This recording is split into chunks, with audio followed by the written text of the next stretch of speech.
अस्सलामुअलैकुम। आज हम शुरू करेंगे सबक नंबर 3 बोला। इसके मुसन्निफ राजेंद्र सिंह बेदी हैं। वो एक बहुत बेहतरीन अफसाना निगार थे। इस सबक एक अफसाने का ही पार्ट है। शुरू करेंगे पहली बात। उर्दू की बयानिया असनाफ में सबसे ज़्यादा मकबूलियत अफसाने को हासिल है। उसमें वाक़यात का बयान, किरदारों की गुफ्तगू और मंजर व माहौल की पेशकश बहुत नपी तुली और तासुर से भरी होती है। अब जो बयानिया असनाफ से मुराद, सिनफ तो बहुत सारी मैंने पहले ही बताई थी। सिनफ से मुराद जैसे कि ड्रामा होता है, सफ़रनामा होता है, मजमून होता है, खतकशी होता है, वैसे ही अफसाना भी होता है। तो ये बहुत मकबूल सिनफ है, मतलब बहुत ज़्यादा पसंदीदा है अफसाना लोगों के दरमियान। ज़्यादा पसंद करते हैं लोग अफसाने को पढ़ना, इंटरेस्टिंग भी रहता है बहुत। उसमें वाक़यात का बयान, किरदारों की गुफ्तगू, ये सब जो होती है बयान, जो वाक़यात, और उसमें जो बयान होता है मंजर और माहौल के बारे में, और जो अल्फाज यूज़ होते हैं वो बहुत नपे तुले होते हैं। मतलब ऐवा ही नहीं लिखा जाता है, उसको बहुत सोच समझ के और पूरे तासुरात के साथ उसे लिखा जाता है। बहुत नपी तुली बात होती है उसमें, नाप तोल के एकदम। प्लॉट, किरदार, ज़मान व मकाम, मरकज़ी ख़याल, असलूब की अफसाने के फ़न में ख़ास अहमियत हासिल है। मतलब उसमें जो प्लॉट, मतलब साजिशें, मंसूबे, तो साजिश होती है, मंसूबा होता है। जो किरदार और मकान, जो और उसमें बहुत सारी जो बातें होती है, मरकज़ी ख़याल और अफसाने के फ़न में ख़ास अहमियत, उन सब चीज़ों को ज़्यादा अहमियत हासिल है अफसाने के अंदर। ज़्यादातर अफसाने किसी प्लॉट ही की बुनियाद पर कायम होते हैं। अफसाने जो किसी प्लॉट की बुनियाद पर कायम होने से मुराद, मतलब उसमें जो साजिशें होती है और जो मंसूबा, वो डिटेक्टिविटी एकदम बोलेंगे ना। अब ऐसी चीज़ जिसको पढ़ने में ज़्यादा इंटरेस्ट है, वो सब अगर कोई मंसूबा होता है तो पढ़ने में कोई प्लान होता है तो ज़्यादा इंटरेस्ट आता है ना। उसी तरह लोगों के दरमियान जो पसंदीदा है वो प्लॉट ही है, मतलब मंसूबा। यही सबको लोग ज़्यादातर पसंद करते हैं अफसाने की शक्ल में, तब ज़्यादा इंटरेस्टिंग बुक हो जाती है। अगर बुक बोरिंग हो तो वो एक पढ़ के ही रह जाती है, अगला पार्ट कोई नहीं खरीदता। मतलब समझ में आ जाता है कि नहीं ये पकाऊ रहता है, नहीं लेंगे। अगर इंटरेस्टिंग लगे तो इंसान और खरीदता है और फिर उसको ज़्यादा अहमियत हासिल होने लगती है। अफसाने में किरदार की शख्सियत के कुछ ही पहलू दिखाए जा सकते हैं, इसीलिए अफसाने की कामयाबी के लिए लाजमी है उसकी इब्तिदा में ही किरदार का वाज़ेह नक्श उभर आए। हर वाक़या और इंसानी तजुर्बा वक्त के किसी न किसी मखसूस दायरे और मकान या मुकाम के किसी न किसी मुआयना पस मंज़र में जन्म लेता है। अब सो अफसाने में जो किरदार के बारे में होता है वो बहुत कम बताया जाता है। मतलब अफसाना छोटा होता है, उसको ज़्यादा लंबा नहीं खींचा जाता, और जो किरदार के बारे में होता है वो एकदम डिटेल में नहीं होता है, किसी न किसी पहलू को उसको उसमें उजागर किया जाता है। तो इसीलिए जो किरदार के बारे में बोला जा रहा है उसे पहले ही बयान कर दिया जाए ताकि उसका पूरी तरह से नक्श वाज़ेह हो जाए कि किस तरह से, मतलब कितने लोग हैं, उसके बारे में क्या है, वो क्या करता था, वगैरह वगैरह, बस। और ज़्यादा डीप में नहीं होता, डायरेक्ट उसके पहलुओं पर नज़र डाली जाती है। मतलब जो टॉपिक होता है उसे ही उसके अंदर डीपली एक्सप्लेन किया जाता है, ठीक है। और जो वाक़या और तजुर्बात इसमें बोल रहा है कि वो किसी मखसूस दायरे, मतलब कोई भी वाक़या इंसानों के दरमियान ही अंजाम होता है ना।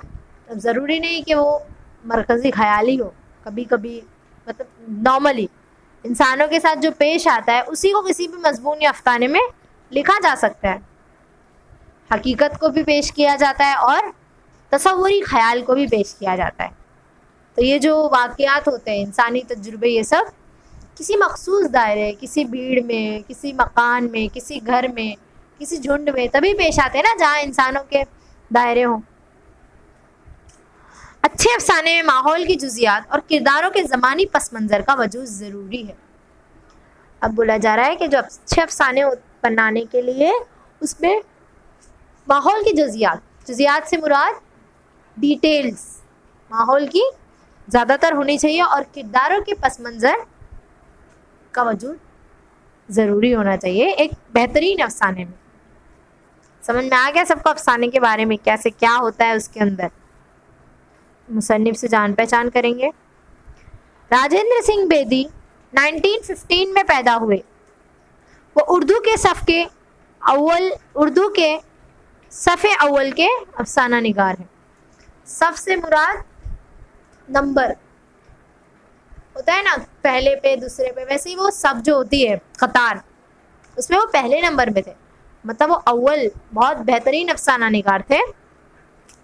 1915, देखो ये आज़ादी से पहले की डेट है, मतलब वो आज़ादी से पहले पैदा हुए थे। जब अपने को मुल्क को आज़ादी डेट मिली थी वो उससे पहले पैदा हुए थे। वो तरक्की पसंद तहरीक से वाबस्ता थे। अपने अफसानों के माहौल की मुसव्वरी में वो हकीकत निगारी से काम लेते थे। मतलब जो अपने माहौल, अपने अफसाने की जो मुसव्वरी, मतलब जब वो अपने अफसानों को लिखते थे तो उसमें हकीकत को ज़्यादा हकीकत निगारी से काम लेते थे। मतलब वो हकीकत पे बेस बनाया करते थे ज़्यादातर। उनकी कहानियों में किरदारों को बड़ी अहमियत हासिल है। उनके हर किरदार और वाक़ये के पस मंज़र में कोई नफ्सियाती या जज्बाती अंसर कार फरमा होता है। मतलब जो किरदार और वाक़यों के जो पस मंज़र होते हैं उसमें नफ्सियाती या जज्बाती अंसर कार फरमा होता है। मतलब वो बहुत ज़्यादा डीप इमोशनली ऐसे कुछ टाइप के अफसाने लिखा करते थे। वो उस पर किरदारों को ज़्यादा फोकस हासिल था, ज़्यादा उसमें किरदारों को अहमियत हासिल थी उनके अफसाने में। दाना व दाम ग्रहण, अपने दुख मुझे दे दो और हाथ हमारे कलम हुए, उनके अफसानों के मशहूर मजमूए। अब उनके अफसानों के मजमूए के नाम यहाँ पे टॉपिक 4-5 दिए गए हैं। अफसाना भोला, उनके मजमूए दानों व दाम से लिया गया है। अब ये जो भोला अफसाना है आपका जो तीसरा सबक है, वो उनके जो अफसाने में दाना व दाम है उससे लिया गया है, जिसके किरदार बहुत सादा, भोले भाले और सीधे साधे। मतलब जो किरदारों को जो पेश किया है वो बहुत सीधे साधे एकदम भोले है, तो उसका नाम उन्होंने, इसीलिए मुसन्निफ ने गालिबन उसकी मुनासिबत से मुसन्निफ ने अफसाने का नाम ही भोला रख दिया। इसीलिए मुसन्निफ ने नाम भोला रख दिया। क्यों? क्योंकि उसके जो किरदार हैं वो बहुत सीधे साधे हैं। उनका इंतकाल 1984 में हुआ मुंबई में। वो आज़ादी से पहले पैदा हुए थे और आज़ादी के बाद उनका इंतकाल हुआ था। अब बढ़ेंगे सबक की तरफ। पहला पैराग्राफ, मैंने माया को पत्थर के एक कूजे में मक्खन रखते देखा। छाछ की खट्टास को दूर करने के लिए माया ने कूजे में पड़े हुए मक्खन को कुएं के साफ पानी से कई बार धोया। इस तरह मक्खन के जमा करने की कोई खास वजह थी। ऐसी बात अमूमन माया के किसी अजीज की आमद का पता देती है।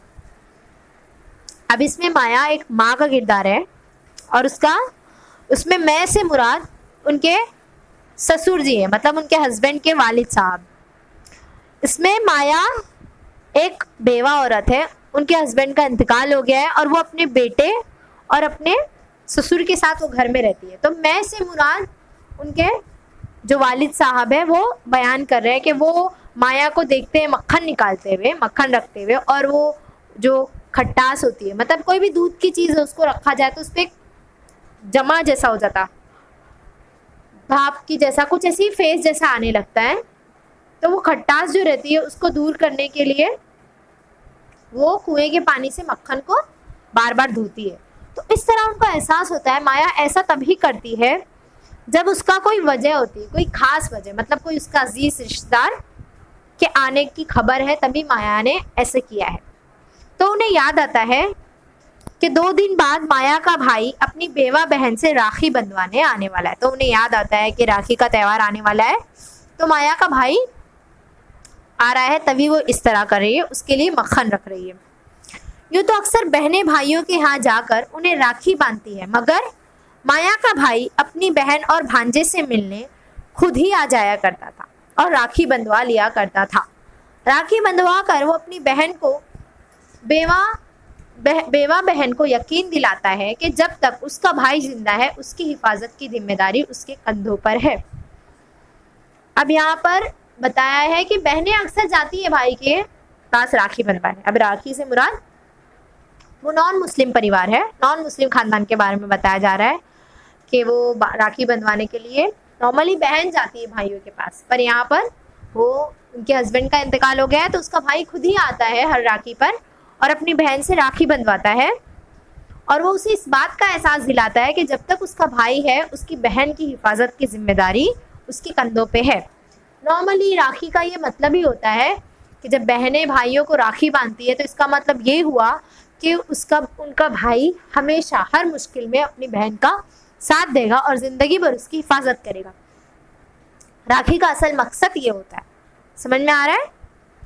खैर हमारे में तो है नहीं मनाना, लेकिन फिर भी राखी का मतलब ये होता है। और यहाँ कूजे से मुराद है एक बर्तन। ठीक है, अगला नेक्स्ट पैराग्राफ। नन्हे भोले ने मेरे इस ख्याल की तस्दीक कर दी। गन्ना चूसते हुए उसने कहा, बाबा परसों मामू जी आएंगे ना। अब तस्दीक करना मतलब तायीद करना। तो अब नन्हा भोला, अब माया का छोटा बेटा रहता है तो वो उसे अपने बाबा को बोलता है। बाबा वो अपने दादाजी को बोलता है कि वो गन्ना चूस रहा था और बोलता है कि मामू जी आएंगे परसों, मतलब वो आने वाले 2 दिन बाद। क्यों? राखी पर राखी बंधवाने।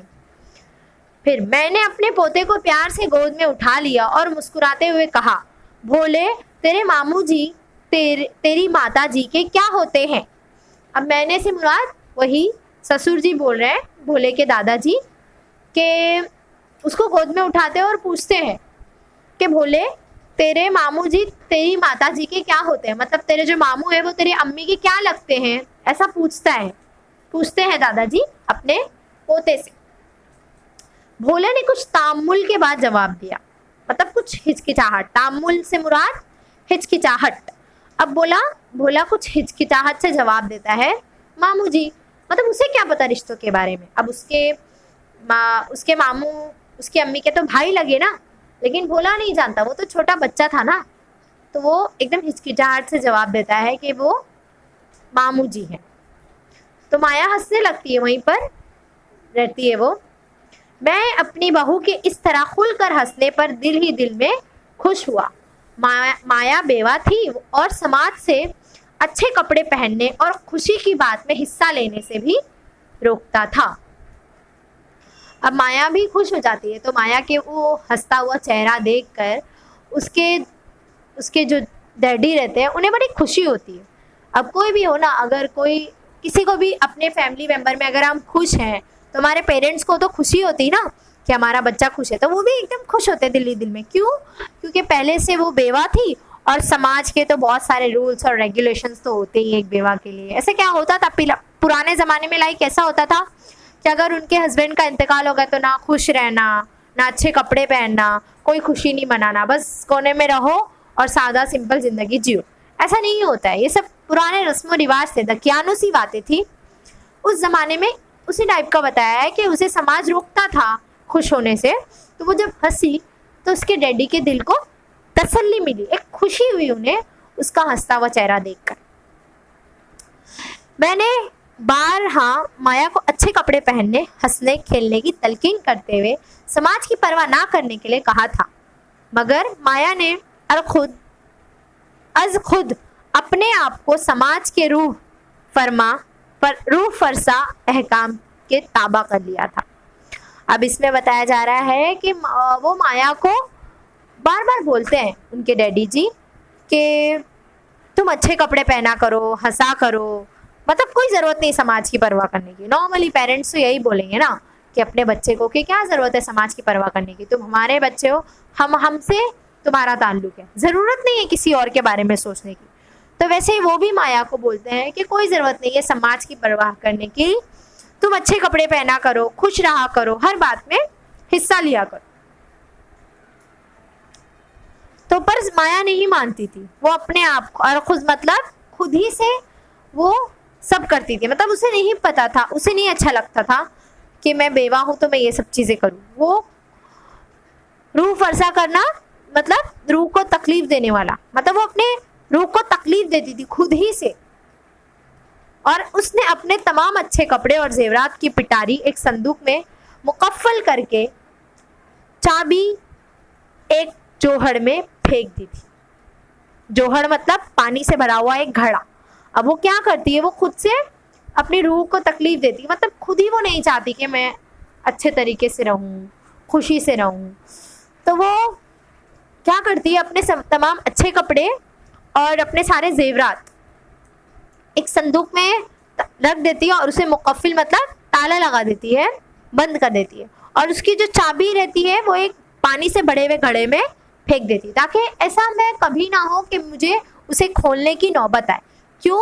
क्योंकि वो उसे खोलना नहीं चाहती थी, इसीलिए वो उसे ताला चाबी से बंद करके फेंक देती है। संदूक नहीं फेंकती है, संदूक की चाबी फेंकती है। समझ में आया?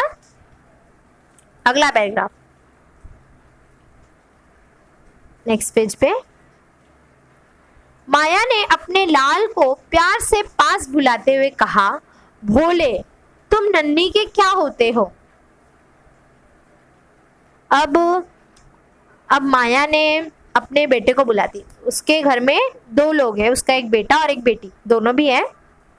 तो वो प्यार से अपने बेटे को बुलाती है और पूछती है कि भोले तुम मतलब नन्ही, वो अपनी बेटी को नन्ही बुलाती थी, तुम नन्ही के क्या लगते हो?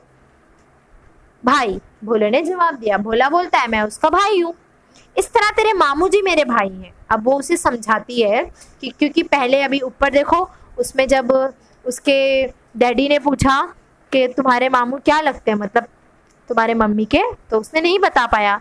तो इसी तरह वो अपने भाई बहन से जोड़ के माया उसे समझाती है कि जिस तरह तू नन्ही का भाई है, उसी तरह तेरे मामू मेरे भाई है। भोला ये बात ना समझ सका कि एक ही शख्स किस तरह एक ही वक्त में किसी का भाई और किसी का मामू हो सकता है। तो वो अब तक यही समझता था कि उसके मामू जान उसके बाबा जी के भी मामू जान है। बाबा जी मतलब वो अपने दादा को बाबा बुलाता है, ठीक है। तो वो नहीं समझ सकता, छोटा है ना, अब छोटे बच्चों को रिश्तों को क्या पता कि कौन किसका क्या लगता है, तो वो भी बहुत छोटा रहता है, तो वो नहीं समझ पाता है। तो वो यही समझता है कि जिस तरह मेरे मामू है तो वो सबके मामू है। मुझे दोपहर को अपने घर से 6 मील दूर अपने खेतों में हल पहुंचाने थे।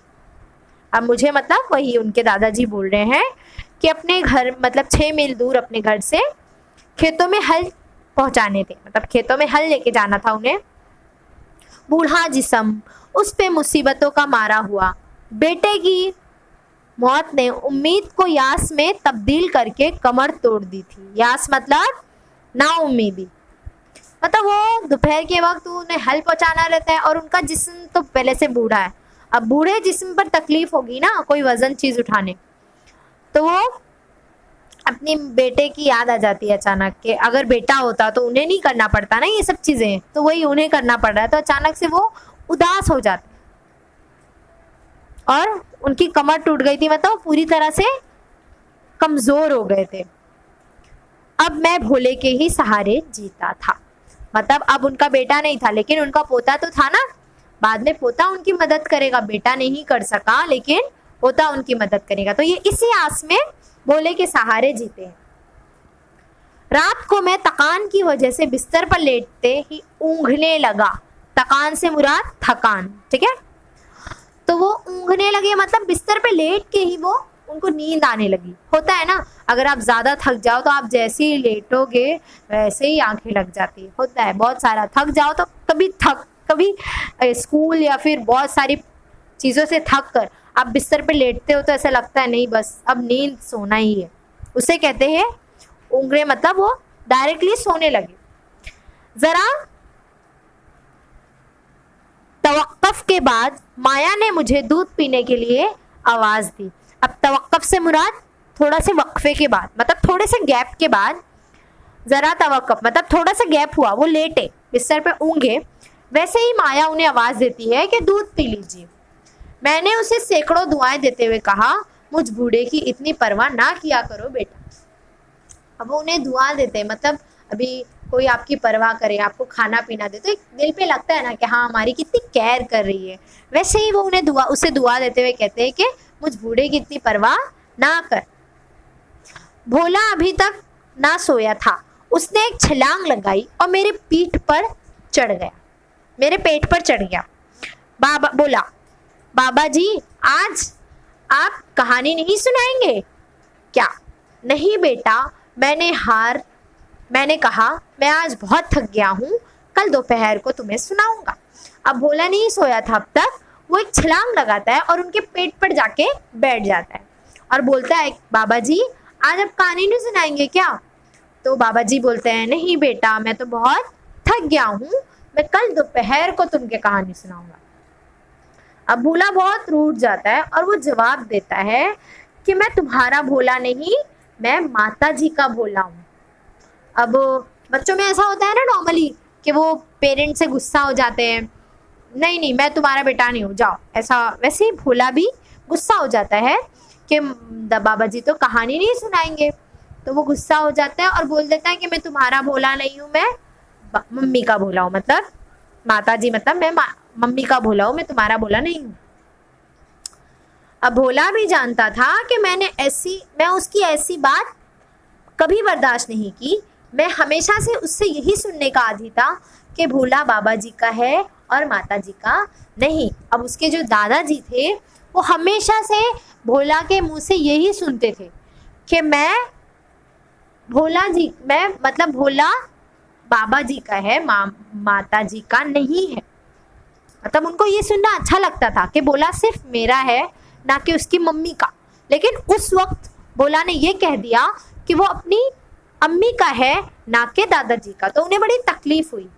मगर उस दिन हलों को कंधे पर उठाकर 6 मील तक ले जाने और पैदल ही वापस आने की वजह से मैं बहुत थक गया था। मगर उस दिन उन्होंने बात को ज़्यादा ध्यान नहीं दिया।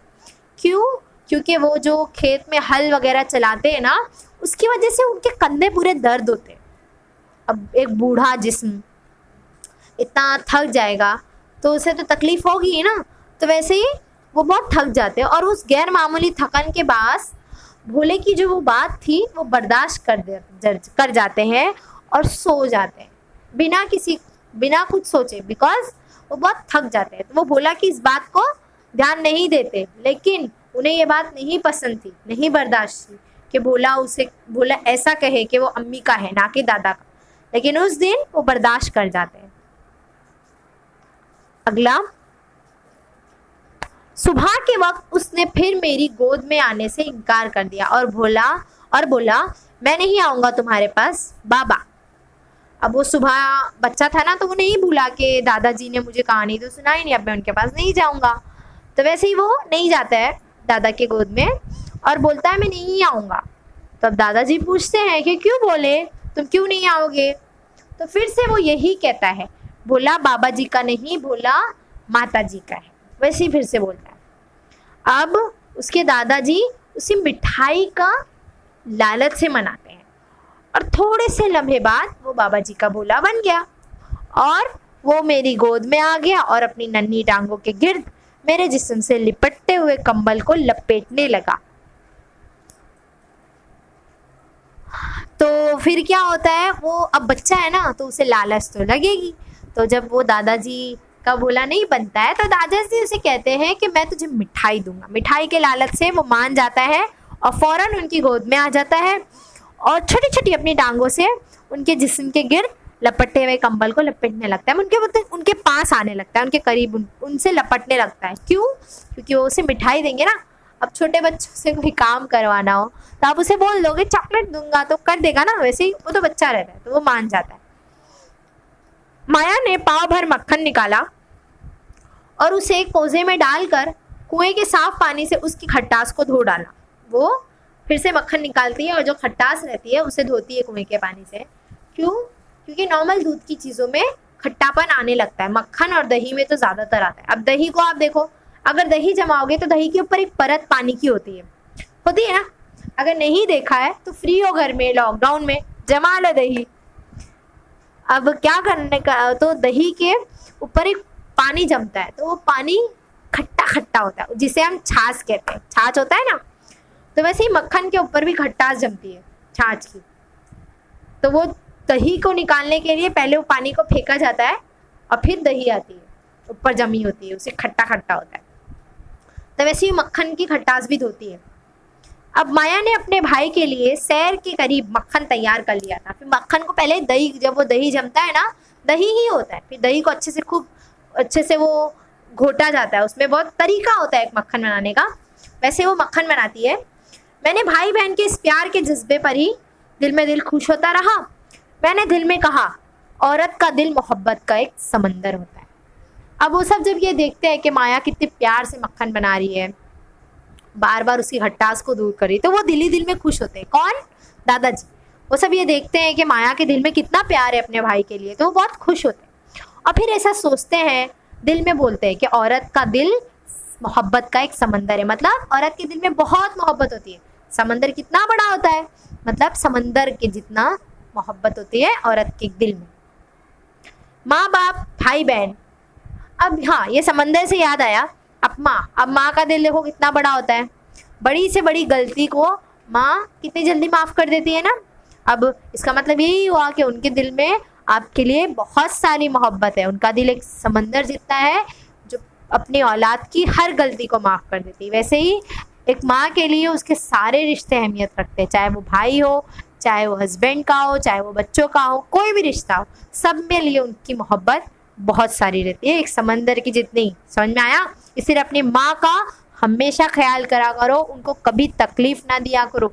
उसका एक आंसू बहुत ज़्यादा तकलीफ़ देता है आपको भी और उसके दिल को भी, इसीलिए उसे हमेशा खुश रखा करो। ठीक है? माँ बाप, भाई बहन, खावंद, बच्चे सबसे बहुत ही प्यार करती है और इतना करने पर भी उसका प्यार ख़त्म नहीं होता। एक दिल के होते हुए भी वो सबको अपना दिल दे देती है। भोले ने दोनों हाथ में मेरे गालों की झुर्रियों पर रखे और कहा। अब उसका दिल तो एक होता है, लेकिन उस दिल में कितने सारे दिल होते हैं। वो सबसे बहुत सारा प्यार करती है। तो वो भोले ने दोनों हाथ मेरे गालों की झुर्रियों पर रखे और कहा, बाबा तुम्हें अपना वादा याद है ना। अब वो माया की सब बातें दिल ही दिल में सोचते हैं। फिर उनकी गोद में होता है ना भोला, तो भोला उनके गालों पर, मतलब उनकी झुर्रियों से भरे, वो बूढ़े थे ना, तो उनकी गालों पे बहुत सारी झुर्री थी, तो झुर्रियों से भरे गाल पर दोनों हाथ रखता है और बोलता है कि तुम्हें अपना वादा याद है ना। मतलब उन्हें अपने दादा को अपना वादा याद दिलाता है। किस बात का बेटा? तुम्हें आज दोपहर को मुझे कहानी सुनानी है। हाँ बेटा, मैंने उसका मुंह चूमते हुए कहा। अब बाबा उसे बोसा देते हैं और उसे बोलते हैं कि हाँ मुझे याद है कि मुझे आज कहानी सुनानी है तुम्हें। वो उसे याद रखते हैं क्योंकि उस दिन उसे नहीं थी ना। अब उस दिन जब उसे मिठाई वगैरह दी थी तो उसे बोल दिया होगा कि मैं तुझे कहानी सुनाऊंगा, मेरे पास आ जा, जल्दी से मेरा भोला बन जा।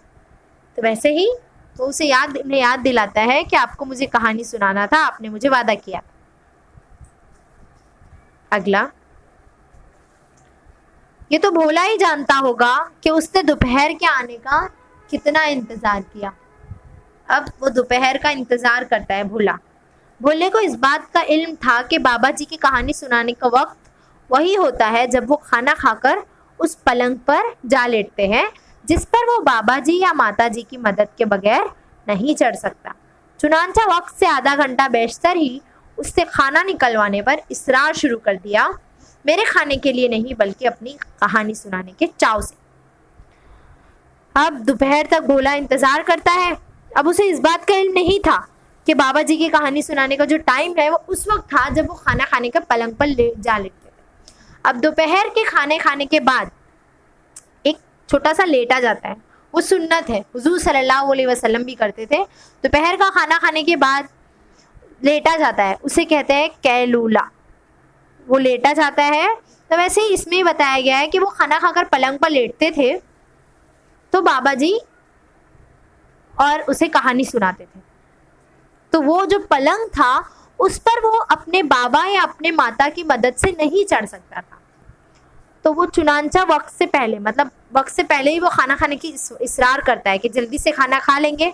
क्यों? अगर जल्दी से खाना खाएंगे तो उसे जल्दी से कहानी सुनने मिलेगी। तो ये सोचकर वो जल्दी जल्दी खाना निकलवाने पर इसरार करता है। अगला, मैंने मामूल से आधा घंटे पहले ही खाना खाया।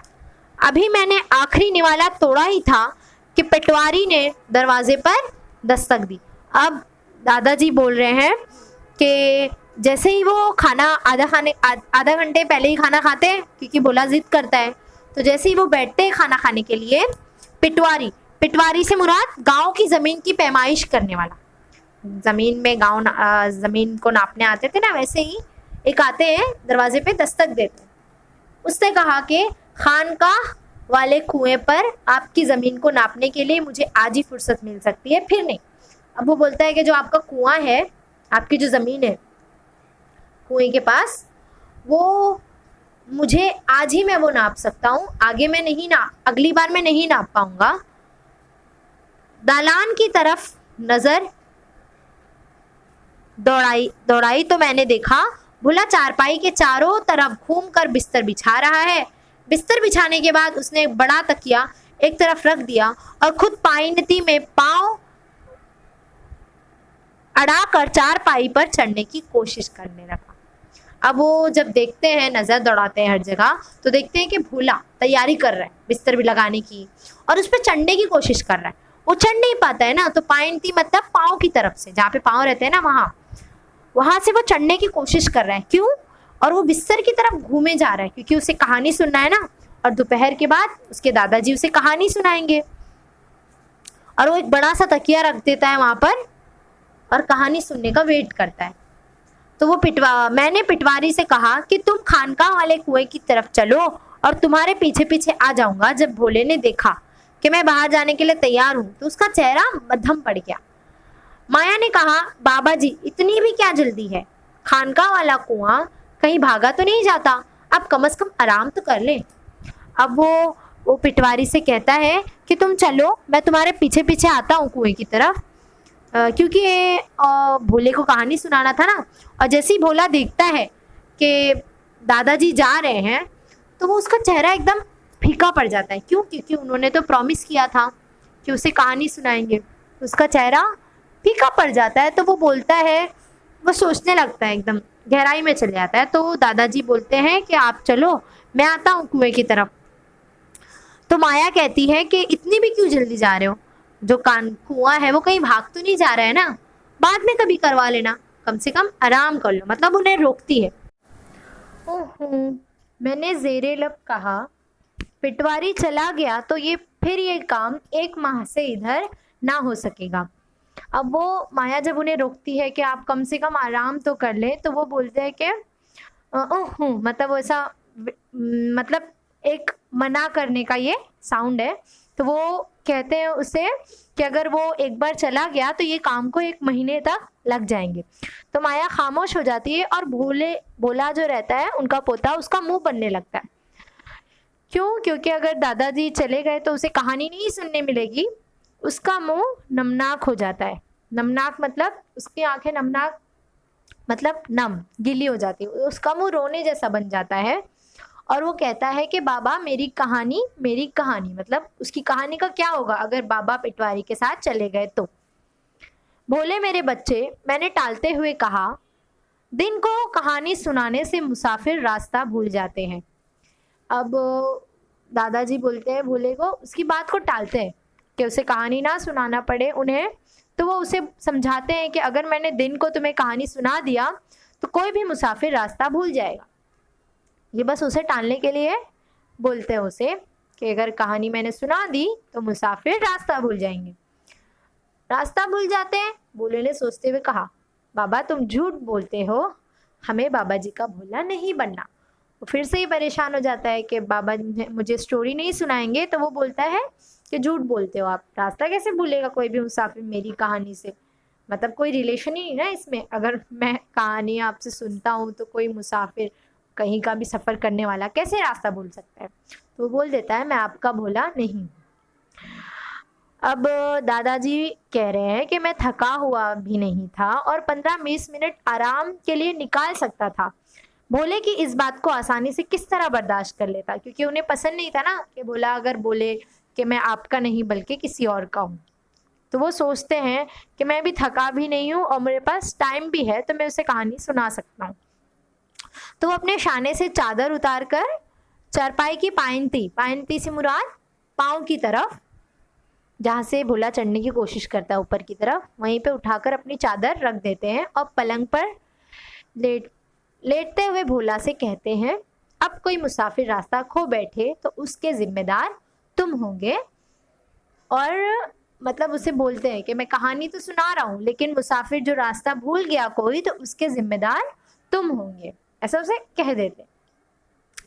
अब वो भोले को दोपहर में 7 शहजादों और 7 शहजादियों की कहानी सुनाई। वो हमेशा उस कहानी को पसंद करता था जिसकी आखिर में शहजादे शहजादी की शादी हो जाए। मगर मैंने उस रोज़ भोले की मुंह पर खुशी की कोई अलामत ना देखी, बल्कि वो अफसरदा मुंह बनाए हल्के हल्के कांपता रहा। अफसरदा मतलब उदास सा। अब हमेशा वो उस कहानी को पसंद करता था, लेकिन उस दिन बोला उसके मुंह पे ज़रा भी खुशी नहीं थी, उसका मुंह रोने जैसा हो गया था। अब शायद इसके पीछे ये रीज़न था कि मैं कहानी सुन रहा हूँ, लेकिन कोई भी मुसाफिर रास्ता भूल जाएगा। अगला, इस ख्याल से पिटवारी खानकाह वाले कुएं पर इंतज़ार करते करते थक कर कहीं अपने गांव का रुख ना कर ले, जल्दी जल्दी मैं अपने नए जूते में दबती हुई एड़ी की वजह से लंगड़ाता हुआ भागा। अब दादाजी उसे कहानी सुना देते हैं। अब वो सोचते हैं कि कहीं वो पिटवारी चला ना जाए कुएं से, तो वो जल्दी जल्दी जाते हैं वहाँ पे। और अभी देखो ना, अगर हम कोई जूते पहनते हैं तो जो पीछे का एड़ी की तरफ का जो हिस्सा होता है उसको हम अंदर डालने की बजाय उसको नीचे दबा देते हैं जल्दी जल्दी में अगर पहने। तो वैसे ही उनके साथ भी होता है और वो भागते हैं। अब वैसा जूता पहनेंगे तो इंसान लगड़ के चलेगा ना, तो उनके साथ भी यही होता है और वो भागते। शाम को जब वो वापस आए तो और जो ही मैंने दहलीज में कदम रखा, भोले ने कहा, बाबा आज मामू जी आएंगे ना। अब वो जैसे ही अंदर आते हैं सारा काम निपटा कर, तो भोला बोलता है कि आज मामू जी आएंगे ना। तो फिर क्या हुआ भोले, मैंने पूछा। तो अब वो पूछते हैं, तो क्या हुआ मामू आ रहे हैं तो? मामू जी अगन बूट लाएंगे। अब ये एक अगन बूट मतलब आग से चलने वाली नाव। अगन बोट मतलब नाव ना, तो वो अगन बोट बोल रहा है, आग से चलने वाली। अगन मतलब आग, बोट मतलब नाव। तो ऐसा बोलता है कि मामू मेरे लिए अगन बोट लाएंगे ना। मामू जी के सर पर मकई के भुट्टों का ढेर होगा ना। बाबा हमारे तो मकई होती ही नहीं, और वो ऐसी मिठाई लाएंगे जो आपने ख्वाब में भी ना देखी होगी। अब वो बोलता है, मतलब अपने ही आप में सोचता है कि बाबा अगन बूट लाएंगे, मकई के भुट्टों का उनके सर पर ढेर होगा, मतलब वो बहुत सारे मकई के भुट्टे, पता है ना आप लोग को भुट्टा, वो लाएंगे। बोलता है वो हमारे पास तो है नहीं, और वो ऐसी मिठाई भी लाएंगे जो आपने ख्वाब में भी ना सोची होगी, मतलब कभी उन लोगों ने चखी भी नहीं होगी, ऐसी मिठाई उसके मामू जान लेके आएंगे। अब मैं हैरान था और सोच रहा था कि किस खूबी से ख्वाब में ना देखी होगी के अल्फाज 7 शहजादों वाली कहानी के बयान से उसे याद रखे थे। अब भोला को ये कैसे समझ में आया कि मिठाई ख्वाब में भी नहीं देखी होगी? तो वो सोचते हैं कि वो ज़रूर कहानी का असर था। जिस तरह 7 शहजादों वाली कहानी वो सुनता था, अब जब इंसान रोज़ एक ही चीज़ सुनेगा, मतलब कहानियाँ सुनेगा, तो वो कुछ कुछ कहानियों के लफ्ज़ अपनी ज़िंदगी में भी यूज़ करने लगेगा। तो वैसे ही भोला ख्वाब में भी ना देखी होगी उस चीज़ को कहानी से सुनकर अपनी ज़िंदगी में यूज़ करने लगा, मतलब उसको रिलेट करने लगा, उसे याद रखने लगा। अगला, जीता रहे, मैंने दुआ देते हुए कहा, बहुत ज़हीन लड़का होगा और हमारा नाम रोशन करेगा। अब इसमें बोल रहे हैं कि वो अपने, मतलब इतना होशियार रहता है वो, मतलब उसने कहानी के वर्ड्स को अपनी ज़िंदगी में यूज़ किए, तो उसे मतलब शाबाशी देते कि जीता रहे, और बहुत सारी दुआएं देते कि तुम ज़हीन लड़का है, हमारा नाम रोशन करेगा। शाम होते ही भोला दरवाजे में जा बैठा ताकि मामू जी की शक्ल देखते ही अंदर की तरफ दौड़े और पहले अपनी माता जी को फिर अपने मामू जी के आने की खबर सुनाए। अब वो दहलीज पे बैठ जाता है जैसे ही शाम होती। क्यों? क्योंकि शाम को उसके मामू जी आने वाले हैं ना, तो वो दहलीज पर बैठ जाता है। दहलीज पता है ना, दरवाजे के पास। और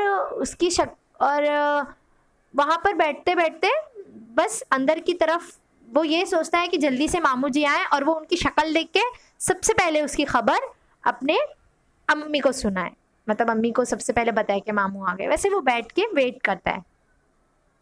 दियों को दिया सिलाई दिखाई गई, जो जो रात का अंधेरा गहरा होता जाता दियों की रोशनी ज्यादा होती जाती।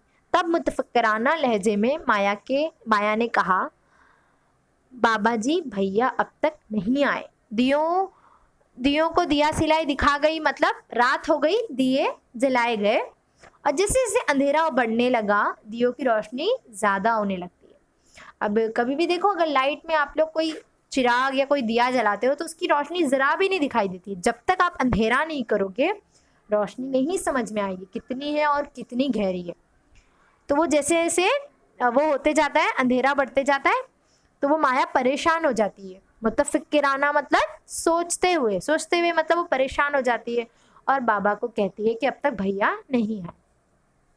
मुमकिन है कोई ज़रूरी काम आ पड़ा होगा, राखी के रुपए डाक में भेज देंगे।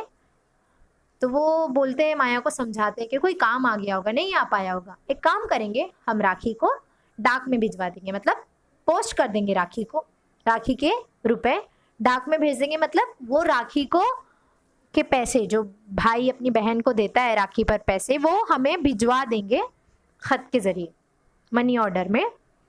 मगर राखी, अब वो बोलती है कि वो तो पैसे भिजवा देंगे भाई, पर मैं राखी कैसे दूंगी। हाँ, राखी की कहो उन्हें अब तक तो आ जाना चाहिए। अब वो बोलते हैं आ तो जाना चाहिए उन्हें राखी पर, ऐसा समझाते हैं। मैंने भोले को ज़बरदस्ती दरवाजे की दहलीज पर से उठाया।